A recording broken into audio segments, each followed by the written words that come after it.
মুর্শিদাবাদের তৃণমূল নেতাকে লক্ষ্য করে গুলি চালানোর ঘটনা এলাকায়। ফের মুর্শিদাবাদে চলল গুলি। ঘটনাটি ঘটেছে শনিবার বিকেলে মুর্শিদাবাদের নওদার সর্বাঙ্গপুরে। আহতের নাম রিন্টু বিশ্বাস। ওই রাস্তা দিয়ে তৃণমূলের এক নেতা যাচ্ছিল, সেই গাড়ি থেকে নেমে গুলি চালানোর অভিযোগ। রাস্তার ধারে একটি মিছিল দিয়ে যাচ্ছিল রিন্টু। সেই সময় রাস্তার পাশ দেওয়া নিয়ে বচসা হয়। সেই বচসা চলাকালীন তৃণমূল নেতার গাড়ি থেকে রিন্টুকে লক্ষ্য করে গুলি ছোড়া হয়। গুলি তার বাম দিকের বুকে লাগে। ঘটনায় গুরুতর অবস্থায় মুর্শিদাবাদ মেডিকেল কলেজ হাসপাতালে তাকে নিয়ে যাওয়া হয়।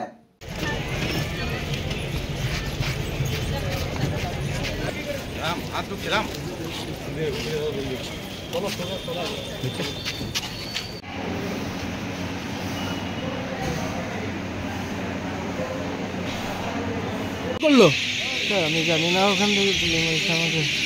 আপনি কোথায় যাচ্ছিলেন? বাড়ি? আমরা ওখান থেকে চলে আসছিলাম, দিয়ে আমাকে আচমকা গুলি মেরেছে। আমি হাঁটতে আসছিলাম। আপনি কি তৃণমূলের মিছিলে ছিলেন? না না, তাহলে আপনাদের কি চলছিল? আপনারা কোথায় যাচ্ছিলেন? আমাদের আপনাকে কটা গুলি করেছে? হ্যাঁ, ব্যুরো রিপোর্ট, নিউজ বঙ্গ টাইম।